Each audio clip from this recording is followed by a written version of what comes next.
les abonnés, ça fait super plaisir de vous retrouver. Bienvenue dans une nouvelle revue masque. Alors aujourd'hui, je vais enfin vous présenter le Laser Command. Depuis le temps que je vous en parle, et ben ça y est, on y est. Il s'agit d'un des joyaux de ma collection puisque cette version du Laser Command est MIB, ce qui veut dire Mint in Box. Alors c'est pas une boîte scellée, sinon je vous le montrerai pas forcément, mais voilà, il est comme neuf. À savoir que c'est un jouet très rare maintenant, surtout dans cet état, vous allez pouvoir le constater. Et à l'époque déjà, quand il est sorti, c'était un jouet déjà très couru. Tout simplement parce qu'il y avait une technologie dedans assez novatrice. Et puis c'était un jouet masque et tout le monde déjà à l'époque le voulait, mais il était très cher. Et il est toujours très cher de nos jours, hein, parce que plus rare et puis collector. Voilà. Donc, nouvelle formule pour les revues masques. Il s'agit d'un reboot de mes revues masques, puisque je vais vous refaire des revues que je vous ai déjà faites, avec une nouvelle formule. Donc, quoi de mieux que le Laser Command pour lancer cette formule, puisqu'il n'y aura plus d'extrait de dessin animé, et que le Laser Command n'apparaît dans aucun dessin animé. Voilà, donc... Ici, la boîte, comme vous pouvez le constater, c'est une grande boîte. Pour cause, il y a deux véhicules à l'intérieur. Je ne sais pas si on peut appeler ça des véhicules. Si, une fois que celui-ci est transformé, c'est un véhicule. Donc, très jolie représentation avec un dessin un petit peu futuriste derrière. J'aime beaucoup cette boîte. Voilà, elle sort du lot. Et puis le jouet aussi, sort vraiment du lot. Donc ici, c'est une version euro de la boîte. Je ne sais pas s'il en existe une version américaine. Il est fort probable que si, puisque c'est un jouet de la 3e vague. Je crois qu'il est sorti en transition entre la 3e et la 4e, mais je ne suis pas sûr. Donc, ici nous avons Raftang, qui est le véhicule de Venom, et ici Hornet, le véhicule de Masque. Sachant que ici on a les deux boss de Masque et Venom réunis dans le même package, ça fait plaisir. On regarde juste d'un peu plus près la boîte, maintenant que j'ai fini de raconter ma vie. Alors, qu'est-ce qu'on nous dit de beau? Ici, on nous dit que l'engin Masque Hornet émet de vrais rayons infrarouges qui font exploser le camion Venom Raftang. Voilà, donc c'est le principe en fait. Rien d'extraordinaire dans le véhicule de Venom, si ce n'est que c'est une version bleue et hardtop de Firecracker, aux couleurs de Venom ici. Vous voyez, c'est vraiment joli. J'aime bien cette illustration. Le vrai nouveau véhicule est là. Il s'agit donc d'Hornet, une caisse qui se transforme en engin volant. Fallait le faire ça quand même. Vraiment, fallait le faire. C'est juste énorme. Alors, ici, nous avons donc les figurines, à savoir Matt Tracker et Miles Mayhem, et leur masque. Alors, ce n'est pas marqué sur la boîte, mais le masque de Matt Tracker s'appelle Lasertron, et le masque de Miles Mayhem s'appelle Rainet, ou Rainet, je ne sais pas. Voilà. On nous dit ici qu'il y a dans cette boîte deux véhicules, deux figurines et leur masque. Alors, je ne sais pas pourquoi c'est inscrit là, mais j'espère que c'était pas le prix à l'époque. Comprend deux véhicules électroniques, et oui, c'est ce qui fait l'originalité de ce jouet. On nous dit ici, et c'est très important, que ça nécessite deux piles 6LF22 et une pile LR14. Alors la pile LR14, c'est une pile moyenne ronde, qu'on retrouvait beaucoup dans les jouets à l'époque. Ainsi que, donc les deux piles, ce sont les deux piles de 9 volts, vous savez, avec les deux embouts là, rectangulaires. Je vous les montrerai de toute façon à la fin quand je les retirerai, parce que je vais le remettre en conditionnement après la revue, comment on insère les piles à l'intérieur. Donc c'est bien Kenner qui faisait ça. Ici, qu'est-ce qu'on nous dit de beau? Les rayons lumineux représentés, c'est important, en jaune, sur l'illustration, sont en réalité des rayons infrarouges totalement invisibles. Voilà, c'est important de le préciser. Ok. Ici, on nous dit, comme d'habitude, que ça ne convient pas aux enfants de moins de 36 mois. Voilà. Au-dessus, on a donc l'arête du dessus avec l'intitulé ici. Et voyez les dessins. Donc ici, une caisse d'emballage ordinaire. c'est un délire. Munie d'ailes repliables qui devient Hornet. Voyez. un chasseur doté d'un rayon laser. Et bah oui. Sur cette arête-là, alors peut-être ce sera plutôt ça, ce sera plus simple sur cette arête-là. Donc sur cette arête-là, on a donc une photo de Raftang, un robuste camion avant de subir une attaque au laser. Voilà. Un peu bizarre comme phrase. Et vous voyez ici, il est en vrac. L'engin Venom Raftang est détruit par les forces de Masque.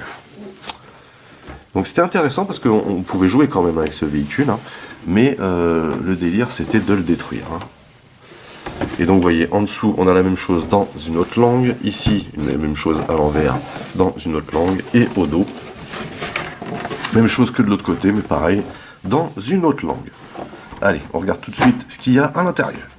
Avant de regarder le conditionnement en détail, on va regarder la doc qu'on trouve à l'intérieur. À commencer ici par le poster de l'époque concernant la vague numéro 3. À noter que ce poster n'a rien derrière, hein, puisqu'on a une notice à part pour le laser commande. Donc on a le superbe poster promo de l'époque de la troisième vague, avec tous les véhicules de la troisième vague ici. Hein. Vous voyez, la vague Racing. Donc ça, c'est pour le poster promo. Faut savoir que d'habitude, hein, sur les autres engins masques, c'était au dos la notice. Hein. Mais ici, la notice, on va regarder ça après, la notice est vraiment à part parce que y a beaucoup de choses qui sont indiquées dessus. Donc on a besoin du recto verso. Vous voyez, comme d'habitude, on l'avait en noir et blanc, c'était du papier glacé. Hein. Ici, on nous montre les véhicules, les bonhommes avec leur masque. Ici, on nous indique l'emplacement des stickers. Ensuite, on nous indique comment la machine fonctionne. Vous voyez, le déploiement. Ça, c'est pour Hornet. Au dos, on enchaîne avec comment monter Raftang. Vous voyez. Ici, comment on installe les piles. Ça, c'est ce que je vous montrerai. Et bien entendu, ici, on nous parle de la transformation de Raftang.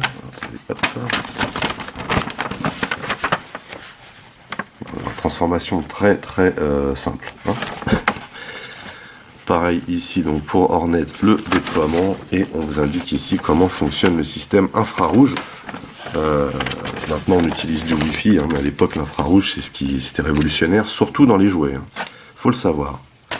Et on a ici, puisqu'il s'agit d'une version MIB, bien entendu, les stickers ne sont pas posés. On a les stickers de Raftang ici, vous voyez. Donc ça, c'est la plaquette de Raftang. Donc je vais bien entendu vous montrer un jouet qui n'a pas de sticker.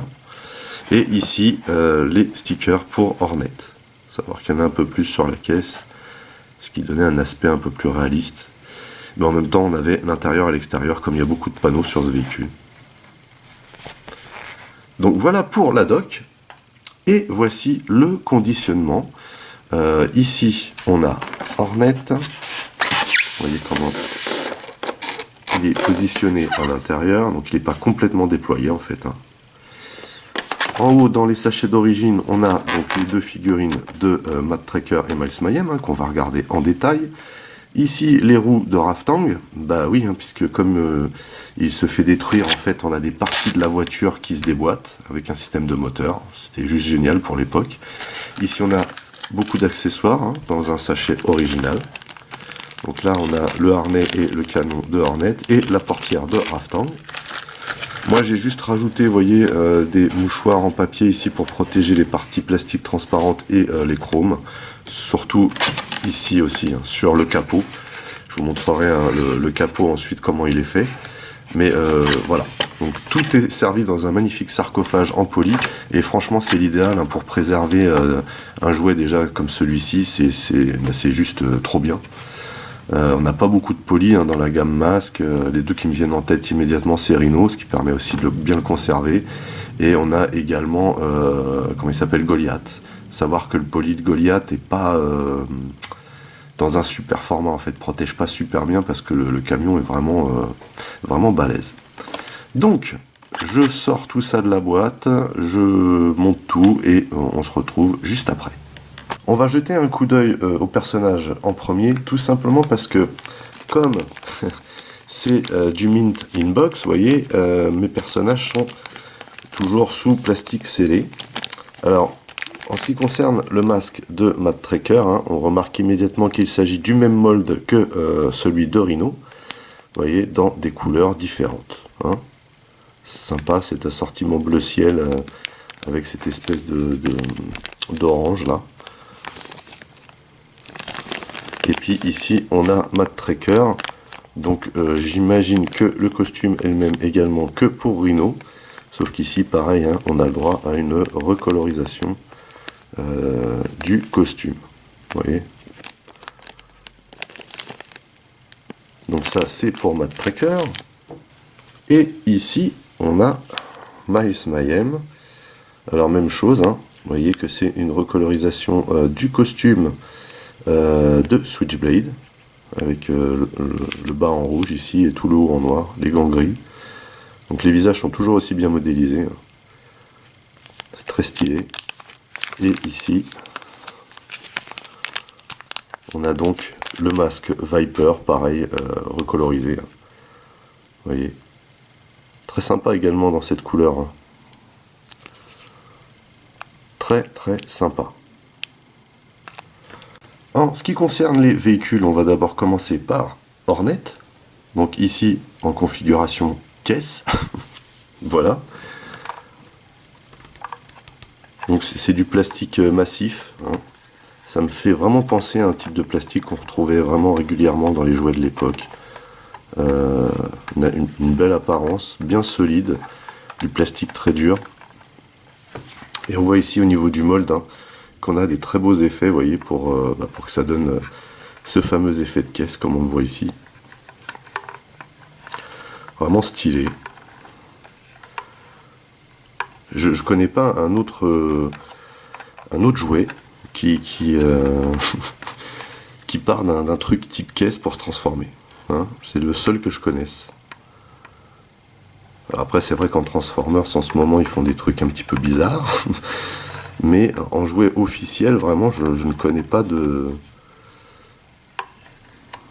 Voilà, je connais pas ce genre de choses. Il n'y a que chez Mask qu'on trouve une caisse comme ça qui se transforme, voyez. Et donc, à propos de la transformation, alors, il faut d'abord venir ici et séparer en deux, c'est parti. Et vous voyez que là, on se retrouve déjà avec les ailes et un super mold ici, à l'intérieur des ailes. Hein. Ici, on va baisser cette partie-là et venir la loquer en dessous. Vous voyez, il y a un petit crochet. Voilà, on clipse. Et ici, on baisse ce qui est un canon, voire même plusieurs. Hein. Vous voyez. À l'arrière, on n'a plus qu'à déployer les ailerons. Et la caisse est vraiment un chasseur maintenant. Alors ici, on a le siège hein, dans lequel on vient poster normalement Matt Tracker. Je ne peux pas vous montrer ça. Vous voyez que le harnais ici hein, maintient la figurine. C'est juste...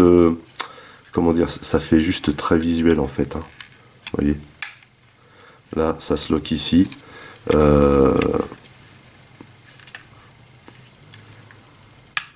C'est ici qu'on vient le clipser en fait le harnais. Mais ça fait très visuel parce que ça fait rouge. Et tout le reste ici est gris. Donc on le voit bien le harnais. Mais ça fait vraiment classe. Hein. Et ici on a une petite mitrailleuse en plastique. Un petit canon. Vous voyez. Vraiment stylé quoi. Ça c'est de la caisse. Donc bien sûr, hein, vous voyez qu'on ne peut pas poser l'engin droit, et ça paraît logique. Pour ça il aurait fallu replier encore en dessous. Mais bon après j'ai envie de vous dire, franchement ça n'a aucune espèce d'importance puisque quand on le prenait, on le faisait voler quoi. Je suis vraiment très content de vous faire la revue du Laser Command, déjà parce que ça fait longtemps que je vous en parle, mais aussi parce que en fait c'est un super jouet quoi. Et puis c'est un jouet très rare, surtout dans cet état. Donc voilà pour Hornet. Voici donc Raftang. Alors c'est vraiment une superbe camionnette, hein. Déjà une belle couleur, hein, la couleur pour aller avec Venom, voilà, très bien choisi. Bien entendu là il n'y a pas les stickers de poser dessus, vous comprenez pourquoi. J'aime énormément donc cette camionnette, tout simplement parce qu'en fait, hop, c'est le même mold que Firecracker, et Firecracker est tout simplement un de mes masques, pour pas dire mon masque préféré. Voilà. Et voilà, oui, on a même le toit ouvrant, hein, c'est le même toit ouvrant ici, vous voyez qu'on a le même mold à l'avant.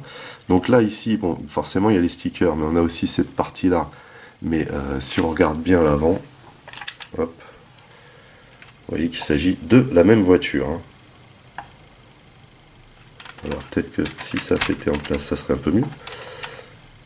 Sauf que là, on l'a en hardtop d'un côté, et en bleu, hein, pour Venom. Et on a exactement aussi, hein, le même empattement au niveau des roues. Voilà, donc ça c'était pour la comparaison. Hop. Donc Raftang roule très bien, mais Raftang est très très lourd. Tout simplement parce qu'à l'intérieur vous avez le système infrarouge, vous avez 2 piles et vous avez le moteur qui permet le mécanisme. Donc voilà, ça fait un Mastar, hein. Un Mastar. On le regarde de plus près. Alors, j'ai à savoir une chose avec ce Raftang, c'est que, vous voyez qu'on a des superbes chromes à l'avant. C'est juste trop un kiff. C'est qu'en fait, toute la partie bloc là, du capot, hein, qui est censé s'envoler pour faire comme si la voiture était détruite, ce que je vous montrerai après, bah, elle est superbe, mais elle est très chromée. Donc, deux problématiques, c'est-à-dire que quand vous utilisez le système infrarouge pour que ça vole, et ben ça l'abîme. Vous voyez, donc là on est sur une toile cirée, donc ça devrait aller. Mais c'est surtout en fait que le mécanisme, pour pas être que le moteur est trop à forcer, est vraiment light au niveau du capot. Donc dès que vous appuyez dessus, il s'en va. Et ça, c'était une problématique qu'on avait quand on était enfant, qu'on avait joué là. C'est-à-dire que on peut le faire rouler, hein, sans problème, on peut jouer avec, hein, voyez. Mais il faut surtout pas toucher au capot. Voilà. Donc, on regarde les détails. Vous voyez ici, hein, cette splendide calandre, ce pare-choc, terrible, bah, comme Firecracker, quoi. Le capot, donc. Les roues, donc, toujours en caoutchouc, hein, c'est sur les masques. Vous voyez, ici, on a le même mold, hein, que pour Firecracker, hein, pour poser le sticker. On a le bouchon de réservoir ici. On a même, vous voyez, les mêmes stries ici, hein, les mêmes rainures que sur Firecracker. On a aussi double roue à l'arrière, et on a un petit peu de poli, là. Ici par contre la partie hardtop est superbe avec ses effets de vitre noire en mat, très joli. Pareil pour l'arrière, on a un effet mat, on a les mêmes feux à l'arrière, même pare-choc que Firecracker. Par contre ça s'ouvre mais uniquement pour les piles. Très joli avec ses jantes magnifiques, ses pneus en caoutchouc. Je suis vraiment fan. Alors, cette portière-là, on ne peut pas l'ouvrir parce qu'elle fait partie du mécanisme. Par contre, on peut ouvrir la portière conducteur, comme ceci. Et vous voyez ici l'intérieur de la voiture, avec le volant, la console centrale. Il y a un autre siège de l'autre côté, bien sûr. On peut mettre un autre personnage, mais pour ça, il faut que le véhicule, au préalable, ait eu les parties d'éclater. Donc ça, c'est pour la portière. On a un beau gyro ici, mais en fait le gyro, bah, c'est la partie infrarouge, comme on va pouvoir le constater après. La seule chose qu'on peut faire au niveau des gimmicks ici et de la transformation, c'est sortir ces ailerons qui font office de canon en fait, hein, et qui peuvent aussi faire office de lame, hein. Mais en fait c'est surtout les canons. Alors à savoir que ces deux parties là sont vraiment fragiles, faiblardes. Ça c'est pareil, hein. C'est-à-dire que on ne pouvait pas trop jouer comme on voulait avec ce Raftang. C'était un superbe jouet, ça l'est toujours, mais vous voyez qu'on a des petites parties quand même un peu faibles, hein. Vous voyez, voilà. Donc ça, il faut faire attention. En plus, c'est des parties chromées, donc il faut vraiment être vigilant. Et quand vous les repliez, ça donne un effet de pot d'échappement. Vous voyez qu'ici, on a un petit effet de lame, On a des canons. Vous voyez comment c'est fichu. Un peu comme on le voit sur la boîte, quoi. Donc voilà, pour Raftang et Hornet. Et donc, l'interaction. Parce que c'est quand même important que je vous montre l'interaction qu'il y a entre les deux. Alors, pour qu'il y ait une interaction, je vais rentrer ça. Ce sera plus sage. Et vous voyez que... Voilà. Il faut appuyer un petit peu dessus. Hop. Pour qu'il y ait interaction, déjà, il faut activer Raftang. Et pour activer Raftang, vous avez un bouton on-off ici. Ce qu'on ne retrouve pas sur Hornet. Et une fois qu'on a appuyé sur ce bouton, vous voyez que le gyro ici est allumé. Ce qui veut dire que l'infrarouge est actif. Donc ça, c'est vraiment juste un calvaire, ce truc-là.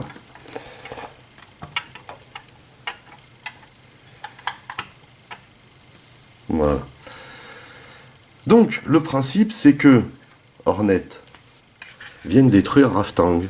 Et pour ça, en fait, ici, on n'a pas d'interrupteur, on a juste un bouton pour activer le système infrarouge qui se trouve ici, et donc qu'on va diriger vers la voiture.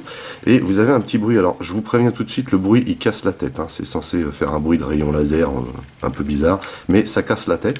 Le but ici étant vraiment de vous faire la démonstration de comment on gère l'infrarouge. Voilà. Ok. Donc, je vais mettre ma main devant parce que j'ai un peu peur pour le capot. C'est parti.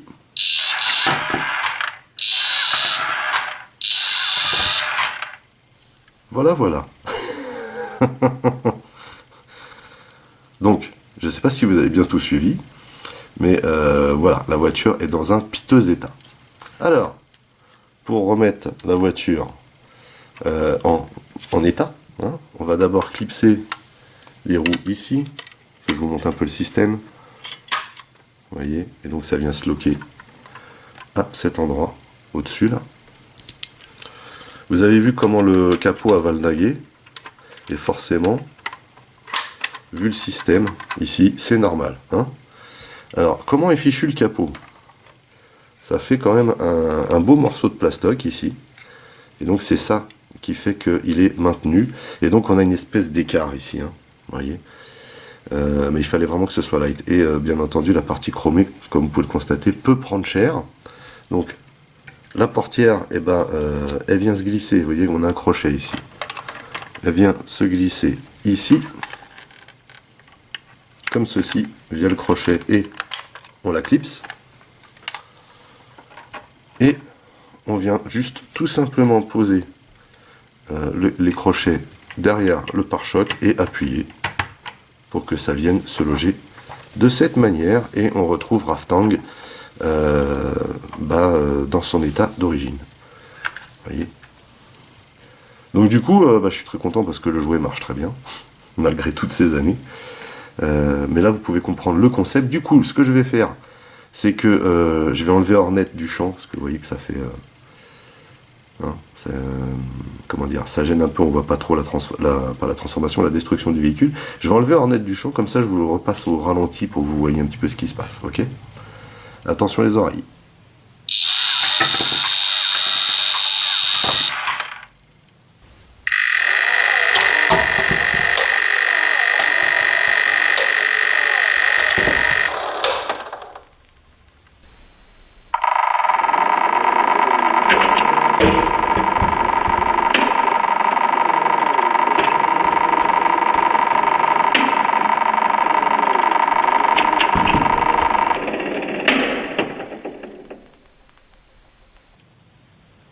Voilà, donc par contre, on entend autant le laser que le moteur à l'intérieur qui tourne pour déclencher toute cette mécanique. Voilà, donc c'était vraiment un jouet révolutionnaire pour l'époque, et le concept est vraiment excellent. Voilà, c'est pour ça que c'est toujours un jouet très prisé par les collectionneurs, mais c'était aussi un jouet très prisé par les enfants à mon époque, car voilà, c'était quasiment du jamais vu ça. Et c'était vraiment digne de Kenner, puisque Kenner nous a toujours pondu des jouets excellents, quoi. Voilà. Donc du coup, pour ne pas risquer hein, qu'elles se détruisent de nouveau, on éteint ici. Et vous voyez que